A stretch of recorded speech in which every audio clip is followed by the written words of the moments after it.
Hello दोस्तों, आप सभी का बहुत बहुत हार्दिक अभिनंदन, स्वागत है। दोस्तों, रेलवे एनटीपीसी 2024।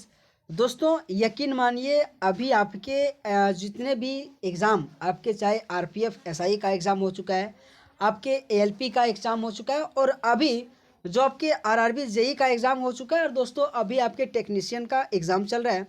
दोस्तों, यकीन मानिए जिस तरीके से आपके एग्ज़ाम में अभी तक क्वेश्चन पूछा गया और आने वाले शिफ्टों में क्वेश्चन पूछा जाएगा दोस्तों, उसी पैटर्न के अनुसार और आपके एनटीपीसी के जीके जीएस जो कि प्रीवियस ईयर क्वेश्चन का सीरीज मैं दोस्तों आप सभी के बीच लेकर आया हूं दोस्तों। आज जो कि लेक्चर नंबर 1 है मेरे भैया। यकीन मानिए कि जीके में आप चाहे पढ़ के गए हैं या नहीं गए हैं दोस्तों, आज के क्वेश्चन का आपको एक्सप्लेनेशन आपको अगर बेहतरीन ना लगे ना दोस्तों, तब अभी कहना है ना। तो दोस्तों आइए टाइम को वेस्ट ना करते हुए आप सभी के बीच जो कि प्रीवियस ईयर क्वेश्चन सीरीज जो कि लेक्चर नंबर 1 का पहला क्वेश्चन देखते हैं। लेकिन दोस्तों उनसे पहले आप सबसे एक रिक्वेस्ट है, अगर आपको वीडियो अच्छा लगे ना दोस्तों, तो हमारे एक मेहनत के लिए आप जरूर एक कमेंट कीजिएगा, है ना दोस्तों। दोस्तों अगर पहला क्वेश्चन की मैं बात करूं कि पहला क्वेश्चन है कि भारत का पहला उच्च न्यायालय जो कि कहाँ स्थापित किया गया था। इसमें से इंग्लिश फॉर्मेट में भी आपको क्वेश्चन मैंने दिया हो दोस्तों कि पहला क्वेश्चन है कि भारत का पहला उच्च न्यायालय कहाँ स्थापित किया गया था। तो दोस्तों बेसिकली इस क्वेश्चन का आंसर आ जाएगा कलकत्ता, कि कलकत्ता में भारत का पहला उच्च न्यायालय जो कि स्थापित किया गया था। दोस्तों अब मैं बात करता हूँ कि इनसे संबंधित आपके एनटीपीसी में किस तरीके से क्वेश्चन पूछा गया था। दोस्तों आज जितने भी मैंने क्वेश्चन लाया हूँ आपके एनटीपीसी का प्रीवियस ईयर क्वेश्चन है। तो दोस्तों आइए देखते हैं इसका एक्सप्लेनेशन आपके एग्जाम के लिए क्या क्या क्वेश्चन बन सकता है। अगर बात करें कि भारत का पहला उच्च न्यायालय कोलकाता में स्थापित किया गया था, इसे फोर्ट विलियम आने की में न्यायिक उच्च न्यायालय जो कि कहा जाता था। दोस्तों अगर मैं बात करूं कि भारतीय उच्च न्यायालय अधिनियम 1861 के तहत जारी किया गया था, और इस पॉइंट को आप याद रखिएगा दोस्तों कि जो भारतीय उच्च न्यायालय किस अधिनियम के तहत जारी किया गया था, तो 1861 के तहत जारी किया गया था। अगर मैं बात करूं कि इसे औपचारिक रूप से 1 जुलाई 1862 को खोला गया था। भारत के उच्च न्यायालय जो है ना दोस्तों, उसको 1 जुलाई 1862 को खोला गया था। दोस्तों एक क्वेश्चन आपके एग्जाम में पूछा गया था कि सर बॉर्न्स पिकॉक जो कि कलकत्ता उच्च न्यायालय के पहले मुख्य न्यायाधीश के रूप में। दोस्तों इस पॉइंट को आप यकीन मानिएगा, आपके एसएससी हो आपके एनटीपीसी में बहुत बार क्वेश्चन पूछा गया था कि जो कलकत्ता उच्च न्यायालय के पहला मुख्य न्यायाधीश कौन है। तो इस क्वेश्चन का आंसर आ जाएगा सर बॉर्न्स पिकॉक, जो कि आपको याद रखना दोस्तों, आपके एग्जाम के लिए बहुत इंपॉर्टेंट क्वेश्चन बनेगा ये पॉइंट। दोस्तों अगला देखते हैं कि न्यायमूर्ति शंभुनाथ पंडित जो कि कलकत्ता उच्च न्यायालय के न्यायाधीशों के रूप में पद ग्रहण करने वाले सबसे पहले भारतीय हुए। ये भी आपको पॉइंट याद रखना है दोस्तों। एक क्वेश्चन से आपको मैंने इतना क्वेश्चन बताया, इतना एक्सप्लेनेशन बताया, दोस्तों आपको कैसा लगा। दोस्तों अगर आपको अच्छा लग रहा ना दोस्तों, तो आप हमारे इस चैनल के साथ आप जरूर जुड़िएगा दोस्तों। इसी तरह से मैं आपके लिए रोज एक वीडियो डालूंगा दोस्तों आपके एनटीपीसी के लिए। अगला क्वेश्चन दोस्तों कि सांची स्तूप का निर्माण किसने करवाया था। हु हैड द यानी कि creation of Sanchi stupa. Basically आपका आंसर आ जाएगा कि अशोक ने सांची स्तूप का निर्माण करवाया था। दोस्तों आइए देखते हैं कि सांची स्तूप से संबंधित और आपके अशोक से संबंधित आपके एनटीपीसी में किस प्रकार से क्वेश्चन पूछा गया था। अशोक मौर्य वंश के एक भारतीय सम्राट थे। दोस्तों अगर मैं बात करूं, अशोक को देवनाम प्रियदर्शी के भी नाम से जाना जाता है। इस पॉइंट को भी आप याद रखिएगा दोस्तों कि अशोक को देवनाम प्रियदर्शी के भी नाम से जाना जाता था। वहीं अगर मैं बात करूं दोस्तों, अशोक से बहुत इंपॉर्टेंट क्वेश्चन पूछा जाता है कि अशोक ने 261 ईसा पूर्व में कलिंग युद्ध में कलिंजर का आक्रमण किया था। बेसिकली कलिंग युद्ध जो कि आपके एग्जाम में पूछा जाता है कि कब लड़ा गया था, तो 261 में अशोक के द्वारा लड़ा गया था। वहीं मैं बात करूं कि अशोक भारतीय इतिहास के पहले राजा थे जिन्होंने पत्थरों पर खुदे हुए अपना रिकॉर्ड को छोड़ दिया था। वहीं देखते हैं दोस्तों और एडिशनल इंफॉर्मेशन आपके एग्जाम के लिए क्या बनेगा। अगर मैं बात करूं कि चाणक्य एक शाही सलाहकार थे जिन्होंने पहले मौर्य सम्राट चंद्रगुप्त सत्ता में आने में सहायता दिया था।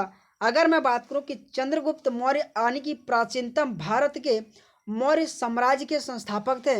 वहीं बिंदुसार भारत के दूसरे मौर्य सम्राट और इसके प्रसिद्ध शासक जो कि अशोक के पिता हुआ था। दोस्तों यकीन मानिए मौर्य साम्राज्य से आपके एग्जाम में क्वेश्चन पूछा जाता है। अगर मैं बात करूं कि चंद्रगुप्त मौर्य की कार्यकाल तो 322 से लेकर 298 बीसी आपको याद रखना है। अगर बिंदुसार की मैं बात करूं तो 298 से लेकर 273 जो कि ये याद रखना है। और इसी के साथ दोस्तों अशोक का कार्यकाल में बात करूं दोस्तों तो 269 से लेकर 232 ये आपको याद रखना है। ये तीन जो शासक है आपके मौर्य शासक के लिए पूछा जाने वाले सबसे महत्वपूर्ण क्वेश्चन बनेगा दोस्तों। अगर मैं बात करूं अशोक से संबंधित 14 जो कि शिलालेख संबंधित है। फर्स्ट शिलालेख में जो कि पशु बलि की निंदा के बारे में कहा गया है, दूसरा शिलालेख में उसी तरह से हर एक 14 शिलालेख के बारे में आपके एग्जाम में क्वेश्चन पूछा जाता है दोस्तों। तो आप सबसे रिक्वेस्ट है इस तरीके से आपको याद रखना और ऐसे ही पढ़ के आपको जाना मेरे दोस्तों। अगला क्वेश्चन है कि कौन सा उद्योग चूना पत्थर को कच्चे माल के रूप में उपयोग करता है, यानी कि विच इंडस्ट्री यूज यानी कि lime stone age raw materials. तो बेसिकली इस क्वेश्चन का आंसर आ जाएगा जो सीमेंट है ना दोस्तों, सीमेंट ही चूना पत्थर के कच्चे मालों के रूप में उपयोग किया जाता है। आइए थोड़ा चूना पत्थर के बारे में आपके एग्जाम में और क्या क्वेश्चन पूछा जा सकता है।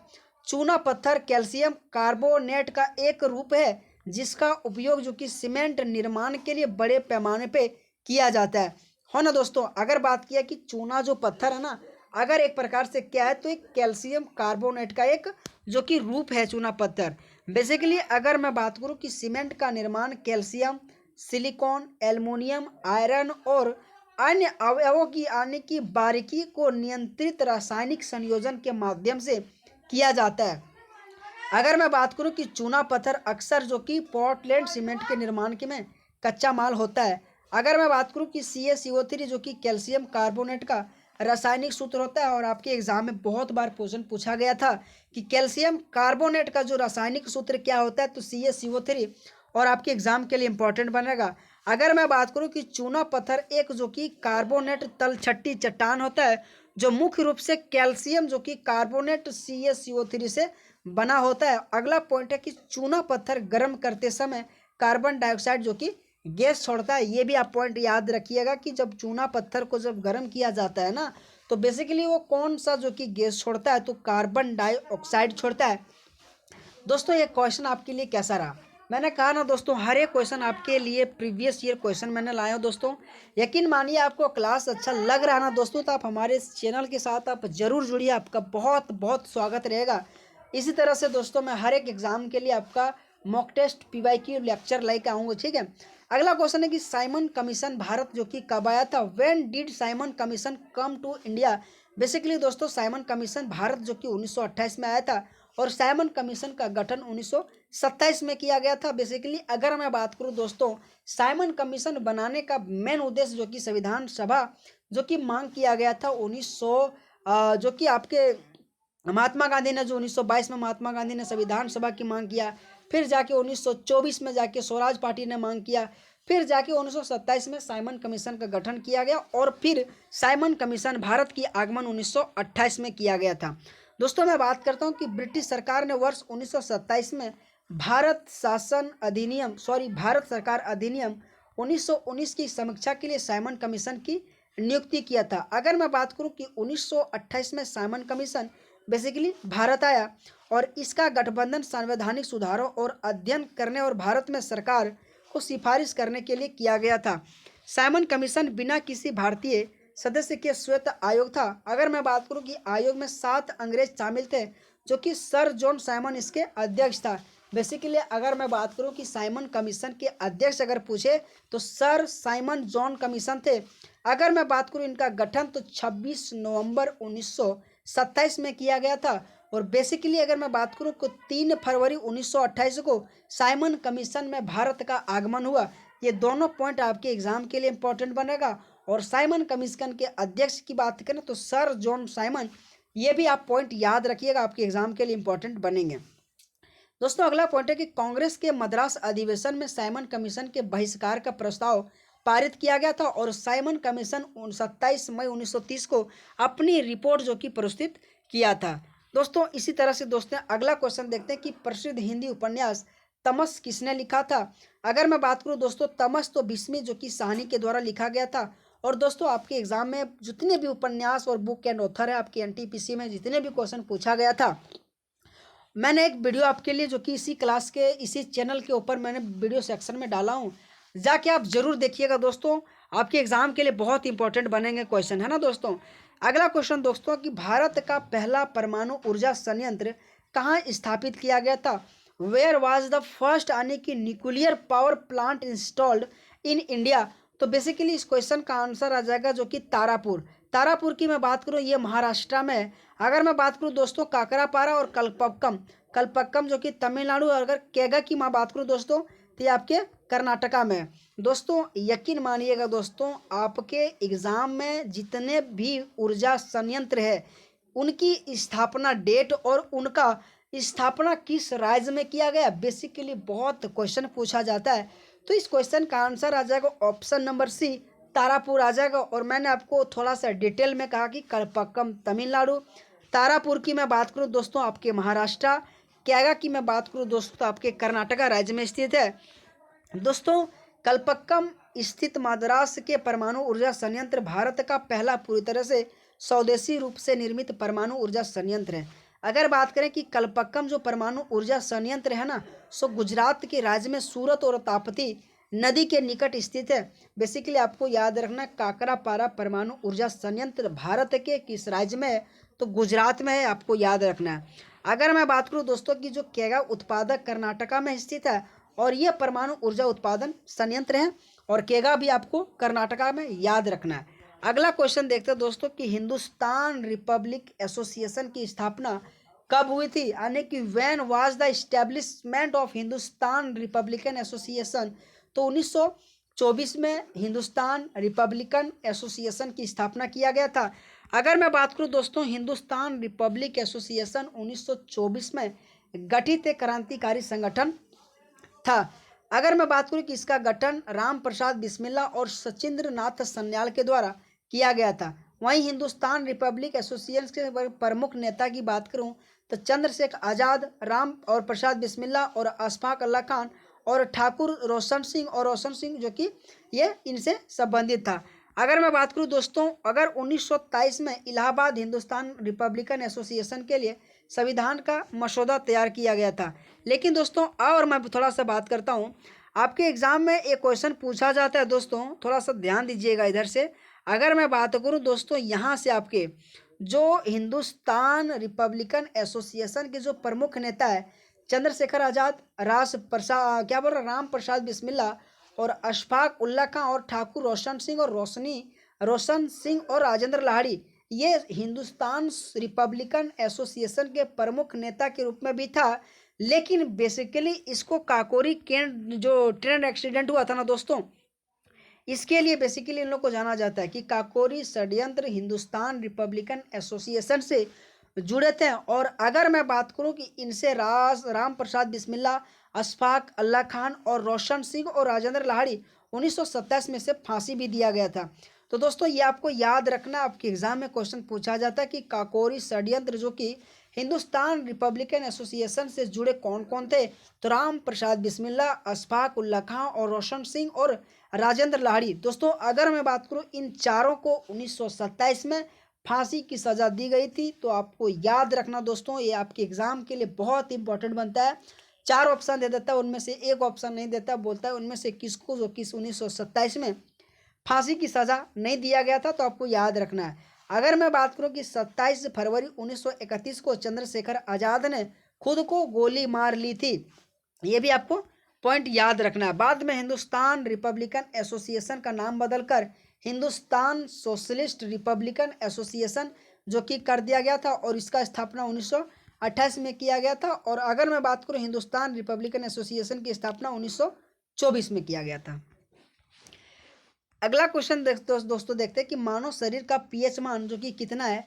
मानव शरीर का पीएच मान की मैं बात करूं तो 7.35 से लेकर 7.45। दोस्तों आपको एग्जाम में अभी जो आपके आरआरबी जेईई और आपके टेक्नीशियन का एग्जाम हुआ, पीएच मान से संबंधित हर एक शिफ्टों में क्वेश्चन पूछा गया दोस्तों। यकीन मानना दोस्तों, आपके एग्जाम में भी, आपके एनटीपीसी में भी एग्जाम पूछा जा सकता है। और आपके ये प्रीवियस ईयर क्वेश्चन में भी पूछा गया था। लेकिन दोस्तों आपको क्लास कैसा लग रहा है? अगर आपको क्लास अच्छा लग रहा है दोस्तों, तो आप सभी से रिक्वेस्ट है, हमारे इस चैनल को आप ज़रूर सब्सक्राइब कीजिएगा, लाइक कीजिएगा। दोस्तों इस क्वेश्चन का आंसर आ जाएगा 3।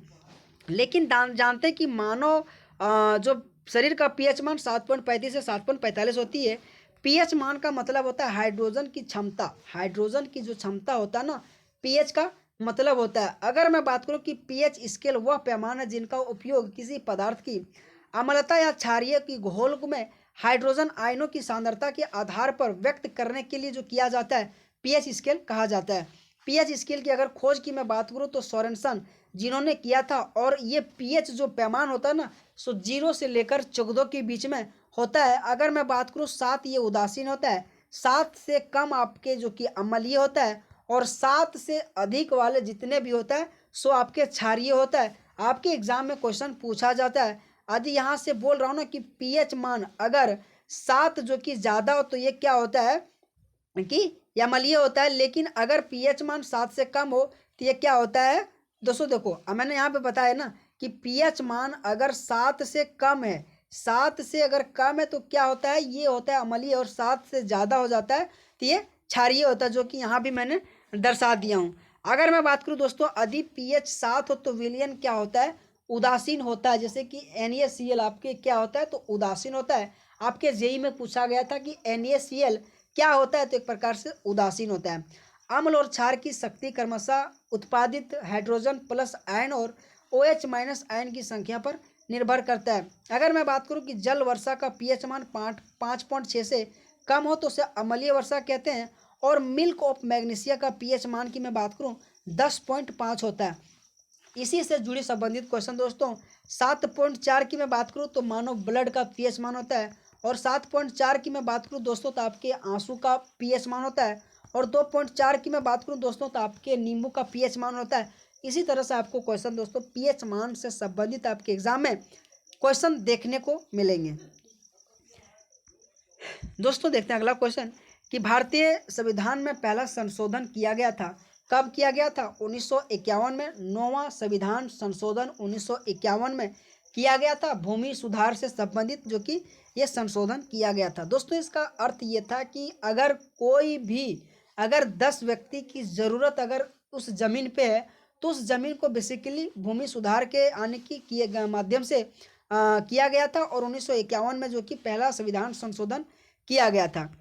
वहीं अगर मैं बात करूं दोस्तों आपके आने की अगला क्वेश्चन है दोस्तों, लेकिन और आपके जो संशोधन अधिनियम से क्वेश्चन बहुत बार पूछा जाता है, थोड़ा जानते हैं और आपके एग्जाम में क्या पूछा जाता है। अगर मैं बात करूं कि पहला संशोधन अधिनियम 1951 में, अगर मैं बात करूं 10वां संविधान संशोधन जो कि दल बदल 1985 में आपके किया गया था, आपके एग्जाम के लिए बहुत इंपॉर्टेंट बनता है। दल बदल इसलिए किया गया दोस्तों कि अगर कोई भी व्यक्ति चाहे विधायक हो चाहे सांसद हो, अगर किसी भी पार्टी से चुनाव लड़के जीत चुका है तो 5 साल तक उस पार्टी को आपको छोड़ना नहीं पड़ेगा। इसीलिए दल बदल जो कि आपके 10वां संविधान संशोधन आपके 1985 के तहत बनाया गया कि आप जब तक 5 साल ना हो जाए आप चुनाव छोड़ के किसी दूसरे पार्टी में नहीं जा सकते हैं। उसी तरह से 11वां संविधान संशोधन आया आपके पंचायती राज से, फिर 12वां संविधान संशोधन आया आपके नगर निगम से 1900 जो कि 11 जो पंचायत राज 1992 में हुआ था। तो पंचायत राज से संबंधित बहुत बार क्वेश्चन पूछा जाता है। 243 से 243 ओ आर्टिकल तक है। फिर नगर निगम आपके 243 जैसे कि पी से फिर जाके ओ से लेकर 243 ओ से लेकर 243 जेड जी तक आपके नगर पालिका के बारे में दिया गया। तो दोस्तों ये थोड़ा सा संविधान संशोधन के ऊपर मैंने आपको कुछ बताया। तो दोस्तों अगला क्वेश्चन देखते हैं कि जो नव कलेशबार उत्सव किस राज्य में मनाया जाता है? तो उड़ीसा में। दोस्तों उड़ीसा में नुआखाई उत्सव है ना, आपके एग्जाम में नुआखाई उत्सव आ जाएगा। और भी जैसे कि नव कलेशबारा जो उत्सव है ये भी आपके उड़ीसा में है। उसी तरह से असम में भी आपके बहुत सारा जैसे उत्सव मनाया जाता है, सिक्किम में, पश्चिम बंगाल में। तो बेसिकली आपके जितने भी हमारे भारत राज्य में स्थित जितने भी फेस्टिवल है उनसे संबंधित आपके क्वेश्चन आपके एग्जाम में बहुत बार क्वेश्चन पूछा जाता है। तो दोस्तों आप इसी तरह से पढ़ के जाइएगा आपके एग्जाम के लिए। और इसी के साथ शास्त्रीय नृत्य जो कि क्लासिकल डांस जो हमारे भारत में 8 हैं, और इनसे संबंधित राज्य और इनसे संबंधित कलाकार आपके एग्जाम के लिए बहुत इंपॉर्टेंट बनता है। दोस्तों अगर मैं बात करूँ कि पिछला जो नवल बेलेवर जो उत्सव है 2015 में से मनाया गया था, और अगर मैं बात करूँ असम में बिहू सबसे महत्वपूर्ण त्यौहार है, सागा दावा सिक्किम का सबसे महत्वपूर्ण त्यौहार है, अगर मैं बताऊं जमाई षष्ठी जो कि पश्चिम बंगाल का सबसे महत्वपूर्ण फेस्टिवल है। ये 3.3 एग्जाम के लिए इंपॉर्टेंट है दोस्तों, याद रखना है। अगला क्वेश्चन दोस्तों कि देखते हैं कि राजा रवि वर्मा दोस्तों क्या है, तो एक प्रकार से चित्रकार हैं। राजा रवि वर्मा दोस्तों चित्रकार है और इन्होंने बहुत बढ़िया बढ़िया पेंटिंग किया और आपके एग्जाम में भी पूछा जाता है, बेसिकली ये चित्रकार हैं। अगला क्वेश्चन दोस्तों कि संयुक्त राष्ट्र परिषद के कितने अस्थायी सदस्य होते हैं, यानी कि how many temporary members of the United Nation council are. तो बेसिकली अस्थायी सदस्य की मैं बात करूँ यूनाइटेड नेशन में तो 10 जो कि सदस्य होता है। दोस्तों देखते हैं इसको किस तरह से बांटा गया, आपके एग्जाम में पूछा जा सकता है। अगर मैं बात करूं कि संयुक्त राष्ट्र सुरक्षा परिषद में 15 सदस्य होते हैं, प्रत्येक सदस्य का मत होता है। अगर मैं बात करूं कि 15 सदस्यों में से 5 स्थायी सदस्य होते हैं, 10 अस्थायी सदस्य होता है।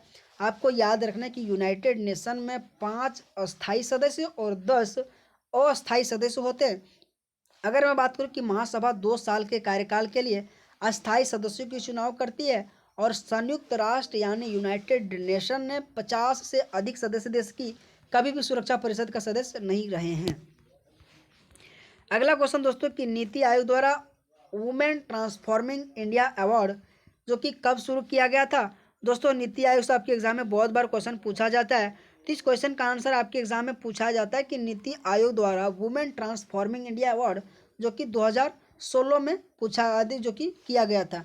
नीति आयोग दोस्तों आपके एग्जाम के लिए बहुत इंपॉर्टेंट होता है। इसका अध्यक्ष कौन होता है, तो माननीय प्रधानमंत्री जी होते हैं। अगर मैं बात करूँ इसकी स्थापना तो 2015 में हुआ है ना। तो इस तरीके से क्वेश्चन पूछा जाता है। लेकिन नीति आयोग से संबंधित आपके एग्जाम के लिए जितने भी पॉइंट बन सकता है मैंने लाया हूँ। नीति आयोग भारत सरकार का एक नीतिगत थिंक टैंक है। इसकी गठन 1 जनवरी 2015 को हुआ था। अगर मैं बात करूं कि नीति आयोग की अगर मुख्यालय की तो नई दिल्ली, यह योजना को बदलने के लिए स्थापित किया गया था जो आने के टॉप डाउन मॉडल का पालन करता था, और भारत के प्रधानमंत्री नीति आयोग के अध्यक्ष होते हैं, और नीति आयोग के सीईओ और उपाध्यक्ष की नियुक्ति प्रधानमंत्री के द्वारा किया जाता है। अगला क्वेश्चन दोस्तों कि पोखरण जो परमाणु परीक्षण 2 का कुट नाम क्या था, ऑपरेशन शक्ति था। दोस्तों मैं आपको फिर से एक बार पुनः कह रहा हूँ कि आपके एग्जाम के लिए जितने भी क्वेश्चन पूछा गया था हर एक क्वेश्चन मैंने वही लाया हूँ दोस्तों, यकीन मानिएगा। इसको पढ़ने के बाद आपको शायद कुछ पढ़ने की ना भी जरूरत पड़े। मेरा क्वेश्चन का मेन मकसद है दोस्तों कि मैं अगर एक क्वेश्चन लाता हूँ ना दोस्तों, तो उनसे संबंधित जितने भी क्वेश्चन आपके एग्जाम में बन सकता है, मैं वही चाहता हूँ कि आपके लिए कहीं और भटकने की जरूरत ना पड़े। बस आप हमारे चैनल के साथ आप जुड़ के तैयारी अपने आप में लगातार करते रहिए दोस्तों। कि पोखरण परमाणु परीक्षण जो कुट 2 उसका कुट का नाम था ऑपरेशन शक्ति। उसी तरह से पोखरण 1 से क्वेश्चन आता है, स्माइलिंग बुद्धा से भी बहुत क्वेश्चन पूछा जाता है। दोस्तों अगर मैं बात करूं कि पोखरण परमाणु परीक्षण जो कि 2 भारतीय सेना ने भारतीय द्वारा अन्य की किए गए 5 परमाणु बम परीक्षण विस्फोटक की श्रृंखला थी, और यह अगर बात करूं कि जो पोखरण परीक्षण श्रेणी जो कि कहाँ आयोजित किया गया था, राजस्थान में। अगर मैं बात करूं ये 2 मई 1998 में आयोजित किया गया था। पोखरण 2 का कुट जो कि नाम ऑपरेशन शक्ति था, भारत द्वारा किए गए परमाणु परीक्षण का दूसरा उदाहरण था। पहला परीक्षण जो कि स्माइलिंग बुद्धा 1974 में और दूसरा 1998 में। आपको याद रखना है कि पहला जो स्माइलिंग बुद्धा था पहला परीक्षण तो 1974 में, और अगर मैं दूसरा की बात करूं तो 1998 में पोखरण परीक्षण जो कि आपके एग्जाम में क्वेश्चन पूछा गया था। अगर मैं बात करूं दोस्तों अगला क्वेश्चन कि पुरुष यानी पुष्प में स्त्री केसर है, तो पुरुष में जो स्त्री केसर है एक प्रकार से क्या है, तो मादा जनन जो कि अंग है पुरुष में स्त्री, पुष्प में स्त्री केसर एक प्रकार से एक मादा जनन यंग होता है। अगला क्वेश्चन दोस्तों कि कहा जाता है कि भारत का पहला राष्ट्रीय ध्वज 1906 में फहराया गया था, तो कहाँ फहराया गया था, तो कलकत्ता में। दोस्तों आपके एग्जाम में जिस प्रकार से राष्ट्रीय ध्वज को पहली बार किसने फहराया था, कहाँ विदेश में फहराया गया था, हर एक क्वेश्चन को मैंने आपके लिए लाया दोस्तों। तो देखते हैं आइए इसका एक्सप्लेनेशन क्या बन सकता है। कहा जाता है कि भारत में पहले राष्ट्रीय ध्वज 7 अगस्त 1906 को फहराया गया था? कोलकाता में। इसे कोलकाता के पारसी बागान स्क्वायर जो कि ग्रीन पार्क में फहराया गया था। ध्वज लाल, पीले और हरे रंग के 3 क्षैतिज पट्टियों से बना था।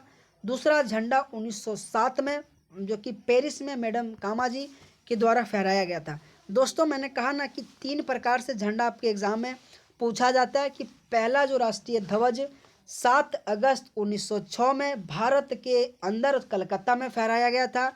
दूसरा क्वेश्चन आपके एग्जाम में पूछा जाता है कि मैडम भीकाजी कामा ने 1907 में भारत के बाहर किस देश में झंडा को फहराया था? तो पेरिस में फहराया था।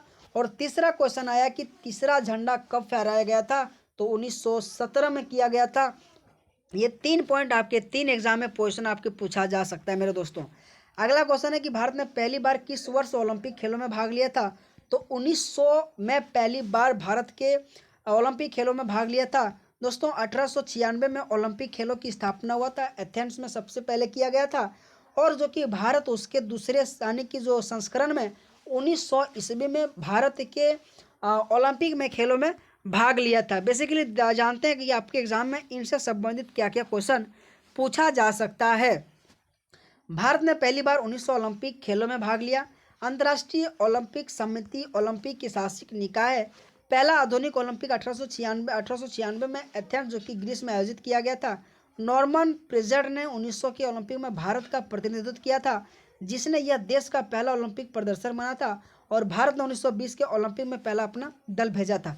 दोस्तों यकीन मानिए जो आपके नॉर्मन प्रिजर्ड है ना, इनसे संबंधित क्वेश्चन पूछा जाता है कि भारत के प्रतिनिधित्व 1900 जो ओलंपिक हुआ था ना, 1900 के ओलंपिक में भारत के प्रतिनिधित्व किसने किया था? तो नॉर्मन प्रिजर्ड था। और आपके एग्जाम में पूछा जाता है, आपके सीजीएल में पूछा गया, आपके एनटीपीसी में भी पूछा जाएगा। दोस्तों अगला क्वेश्चन देखते हैं आपके एग्जाम के लिए क्या बन सकता है कि भारत ने पहली बार 1920 में ग्रीष्मकालीन ओलंपिक खेल में एक टीम को भेजी थी। भारत ने हॉकी में अपना पहला स्वर्ण पदक जो कि एम्स्टर्डम ओलंपिक 1928 में और जीता। और 1956 में भारतीय पुरुष टीम ने ओलंपिक में नाबाद रहे थे। दोस्तों आपके एग्जाम में क्वेश्चन पूछा जाता है अब तक भारतीय टीम ओलंपिक में कितने बार हॉकी टीम ने अभी तक गोल्ड मेडल जीत चुका? तो 8 बार। सबसे पहले 1928 में जीता था, ये भी आपको याद रखना दोस्तों। और कहाँ पे जीता था? तो एम्स्टर्डम ओलंपिक में इन्होंने जो कि जीता था। दोस्तों याद रखना, ये आपके पॉइंट बहुत एग्जाम में इंपॉर्टेंट बनेगा। हॉकी में भारत का आखिरी अगर पूछे स्वर्ण पदक तो 1980 में टोटल 8 पदक गोल्ड में जीता है। अगर मैं बात करूं पहला पदक तो 1928 में गोल्ड, और दूसरा अगर पूछे अंतिम तो 1980 में। लेकिन अब से जो कि 1980 से लेकर 2024 तक एक भी अभी तक गोल्ड मेडल हमारे हॉकी के टीम ने नहीं जीता है। तो आपके एग्जाम में क्वेश्चन पूछ सकता है दोस्तों, आपको याद रखना है। अगर मैं बात करूं कि 1928 में जब जीता तो सबसे पहले वहाँ कौन सा स्टेडियम जो कि कहाँ आयोजित किया गया था? तो एम्स्टर्डम में। 1980 में जीता था तो वहाँ कहाँ आयोजित किया गया था? तो मॉस्को में आयोजित किया गया था। दोस्तों अगला क्वेश्चन है कि 1952 में जो ग्रीष्मकालीन ओलंपिक में पहलवान केडी जाधव ने स्वतंत्र भारत के लिए पहला व्यक्तिगत पदक जीता था। दोस्तों आपके एग्जाम के लिए ये भी बहुत मोस्ट इंपॉर्टेंट बनता है कि पहला ओलंपिक भारत के किन्होंने जिन्होंने यानी कि पहला व्यक्तिगत पदक जीता था? तो केडी जाधव ने 1952 के ओलंपिक में। मोस्ट इंपॉर्टेंट क्वेश्चन बनेगा दोस्तों। उसी तरह से दूसरा पूछा जाता है तो दूसरा आपके नीरज चोपड़ा जी आ जाएंगे, है ना। तो केडी जाधव जो कि पहले व्यक्ति हुआ जो व्यक्तिगत पदक जीता 1952 में। अगर मैं बात करूँ मिल्खा सिंह एथलेटिक्स में ओलंपिक में फाइनल में पहुंचने वाले पहले भारतीय एथलीट हैं, ये भी आपको याद रखना है। अगला क्वेश्चन दोस्तों कि प्रथम पंचवर्षीय योजना मुख्यतः किस पर आधारित था? तो कृषि पे। अगर मैं बात करूं दोस्तों पंचवर्षीय योजना 1951 से लेकर 56 तक जो कि चला था। अगर मैं बात करूं जो पहला पंचवर्षीय योजना है सो आपके हैरड डॉबर मॉडल यानी कि आधारित पर था। दूसरा पंचवर्षीय योजना 56 से 61 महालनोबिस के आधारित पर था। तो इसी तरह से दोस्तों दूसरा अगर पंचवर्षीय योजना की बात करूं तो ये आपके औद्योगिक क्षेत्र पर थे, और पहला जो पंचवर्षीय योजना आपके कृषि क्षेत्र पर थे। दोस्तों अगर मैं बात करूं कि भारत के प्रथम पंचवर्षीय योजना 1951 से 56 के बीच सक्रिय थे। यह योजना हैरड डॉबर मॉडल पर आधारित था। और मैं बात करूं इस योजना ने देश के कृषि क्षेत्र को प्रभावित किया था। प्रथम पंचवर्षीय योजना को जवाहरलाल नेहरू द्वारा सांसद के समक्ष प्रस्तुत किया था। अगर मैं बात करूं कि गुलजारी लाल नंदा भारत के योजना आयोग के पहले उपाध्यक्ष थे। दोस्तों इस पॉइंट को आप याद रखिएगा, आपके एग्जाम के लिए बहुत इंपॉर्टेंट बनेगा कि गुलजारी लाल नंदा भारत के योजना आयोग के पहले उपाध्यक्ष था। आपके एग्जाम में बहुत बार क्वेश्चन पूछा जाता है कि योजना आयोग के पहले उपाध्यक्ष कौन थे, तो गुलजारी लाल नंद जी आपको याद रखना है। अगर मैं बात करूं अर्थशास्त्री के एन राज को इसे योजना आयोग के वास्तुकार के रूप में जाना जाता है और यह सरकार के लिए अर्ध सफल रहा था। अगर मैं बेसिकली बात करूं कि प्रथम पंचवर्षीय योजना का लक्ष्य था 2.1%, लेकिन वार्षिक सकल घरेलू उत्पाद जीडीपी में जो वृद्धि पाया गया था। दोस्तों आपके एग्जाम में पंचवर्षीय योजना से योजना आयोग से क्वेश्चन पूछा जाता है। तो दोस्तों आपको क्लास कैसा लगा? अगर आपको क्लास अच्छा लगा दोस्तों तो आप सभी से रिक्वेस्ट है हमारे इस चैनल को आप ज़रूर सब्सक्राइब कीजिएगा। हमारे एक मेहनत के लिए आप ज़रूर कमेंट कीजिएगा एक दोस्तों। तो बहुत बहुत धन्यवाद, थैंक यू सो मच आप सभी का।